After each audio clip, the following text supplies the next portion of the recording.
James Dean said to me once, he said,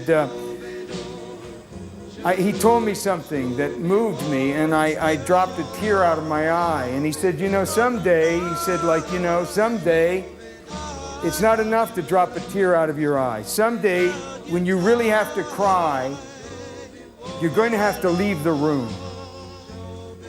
When you really have to cry, it's not a tear that drops out of your eye because you want to show me that you're having an emotion and understand what I'm saying. When you really have to cry, it's such an emotion that you have to leave the room. You have to cry alone. You don't want anybody else to see you cry like that. He said, someday, do that. Do that in front of the camera. So then James Dean died.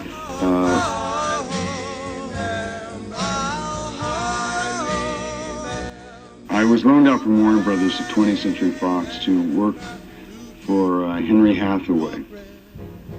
Hathaway had a reputation for being a screaming maniac who was probably the most difficult director in Hollywood to work for. He had seen me in something, and he decided that he wanted to use me in this picture. I didn't like the part. I told him that I didn't like the part. He said that he was going to rewrite the part. It was going to be bigger, and so on. It was called From Hell to Texas with Don Murray and Diane Varson. And anyway, I ran into nothing but problems with Hathaway. Hathaway gave me everything, and he was like a school mom. He'd go, hello, how are you? Hello, how are you? And that's the way it had to be. So anyway, we fought and fought and fought and fought. And I would go to dinner with him every night, and he would agree to everything that I said at dinner. And then the next day, that's dinner talk, kid. Now, goddamn it, you did my fucking way. You know, and so this went on until the very last day of the movie. I had walked off the picture, he would come crying and begging me to finish the picture, and then the next day we'd go on through the same process. So finally, the last day, I had a 10-line scene in the picture, and I went in, and he said, you know what those are, kid?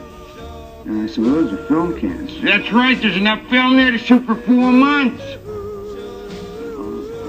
He said, you know something, kid? I own 40% of this studio. This was 20th Century Fox. I own 40% of the studio, and we're going to stay here till you do it my way.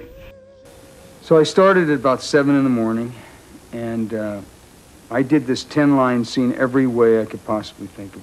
About 11 o'clock at night, I finally cracked, started crying, and said, just tell me one more time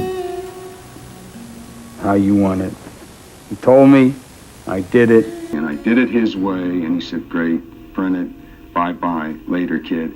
And at that point, I was blacklisted in all the major studios. I couldn't work in any film studios. I was dropped from my contract at Warner Brothers. And 8 years go by.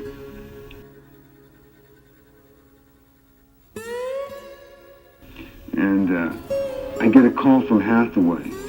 He wants to see me at Paramount Studios. I come into his office. Now, during this period of time, I thought of every possible way of killing the man that I could possibly think of. I hate this man more than any man in the world. He's ruined my career. I'm taking out 8 years of valuable time as an actor. My youth was totally put out. I could only do television, so, which during that period of time I started in a lot of television shows, but I couldn't work in any major studios. He calls me to Paramount. So I come into the office and he says, okay, kid, Duke and I got this part for you. The reason you're going to get this part, kid, not only is because you're a good actor, but because you married a nice Irish woman. Her mother, your wife's mother was Margaret Sullivan. Now you got a kid. So Duke and I have decided that, because I married Margaret Sullivan's daughter, and we have a baby, Duke and he are going to give me my chance back in the business. It's the same part. It's the weakling son of the bad man. I have the same 10-line scene at the first of the picture. Now we're in Durango, Mexico. The same 10 lines, practically verbatim, that I ended my career with 8 years before. He gives me every line reading, every gesture. I do it. He prints it. He comes up. He's got the cigar in his mouth. His tears are coming down his face. He's holding me and he said, "That was great, kid. That was great." And I said, "You see, Mr. Hathaway, I'm a much better actor now than I was 8 years ago." He said, "You ain't a better actor, kid. You're just smarter. You're just smarter."